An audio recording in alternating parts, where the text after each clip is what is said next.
Well, hello there. So actually a viewer pointed out that there's quite a tricky part in the last 2 pages of this piece, and they're absolutely correct. In my subjective opinion, this might be the most complicated part in the entire piece. Yay! And it only is for 3 rows, but the rhythm there is quite annoying. So let's get to it. Step number 1, learn to play both hands separately correctly. So on the right hand we have triads, and it will sound something like this.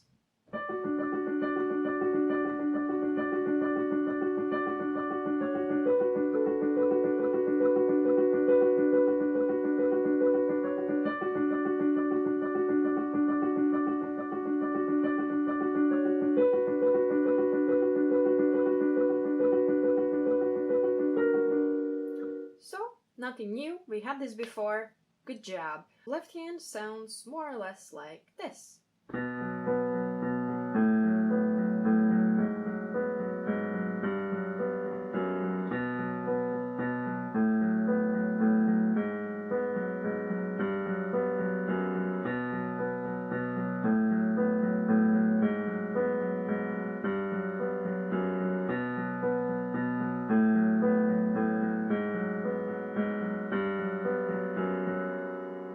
So also not too crazy, like the jumping here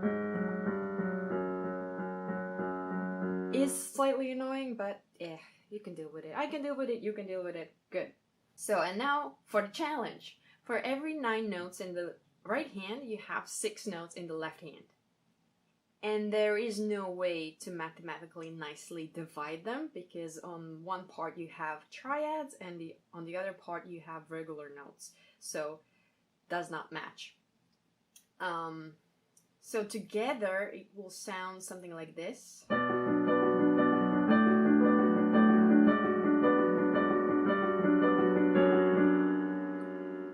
So here's my tip number 1. How to approach this slowly. You'll probably not get the perfect rhythm while doing this slowly, but at least it will maybe help you understand in which direction you have to think. So instead of tackling 9 and 6 notes, because it's not necessary, we will be playing 3 and 2 notes, each triad grouping versus the 2 notes in the left hand. First of all, so it's going to be these 3 notes for now, and these 2 notes. And we have to somehow match them together, because they don't divide 3 and 2. I mean, they do, but it's not nice. First of all, we will play each first notes together for each grouping. So it will be this together, then this together, then this together.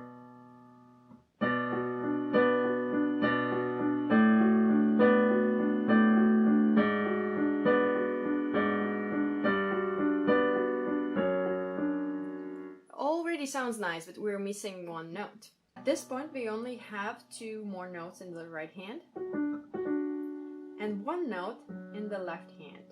You might have guessed already, we will play the left hand note in between the 2 notes in the right hand.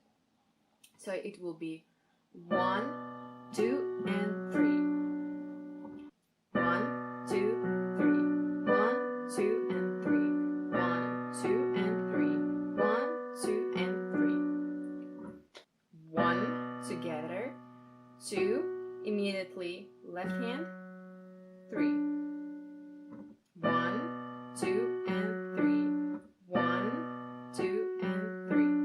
1, 2, and 3. This second note in the left hand is right in between those 2 notes. 2 and 3. 2 and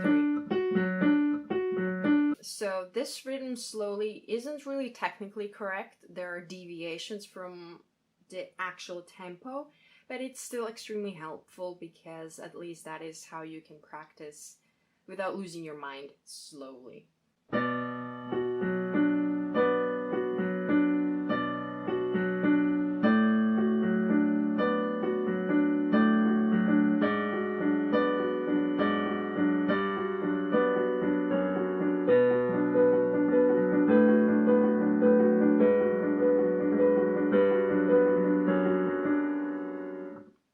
Okay, so that's number 1, and good luck. So tip number 2 is actually the more correct version of how to do this is you take a metronome or Google it on your computer, on your phone, and simply set something for 6 beats and add something slow like 65 tempo I have currently. And what you'll have to do is just listen to the beeps on this thing. So 1, 2, 3, 4, 5, 6. So on right hand, it's gonna sound like this. 1, 2, 3, 4, 5, 6. The same on the left hand. 1, 2, 3, 4, 5, 6. And now you have to play them together. 1, 2, 3, 4, 5, 6. 1, 2, 3, 4, 5, 6.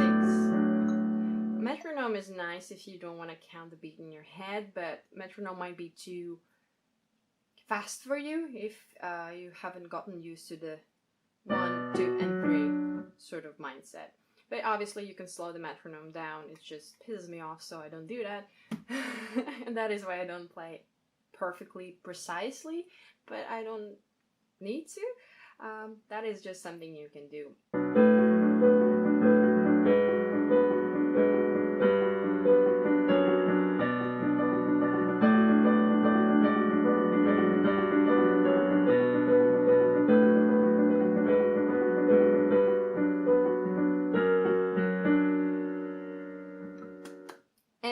That's pretty much it. I guess I had 2 tips. Well, 3. One is learning the 1, 2, and 3. Second of all, take a metronome and try to not go outside of the beat. Third tip is to focus on the beat, so the notes that are played together right on the beat. So 6 times there will be notes played together in each bar. And then there's this, which are not played together. But yeah, I think that's it. Hopefully this helps. Good luck practicing, and bye-bye!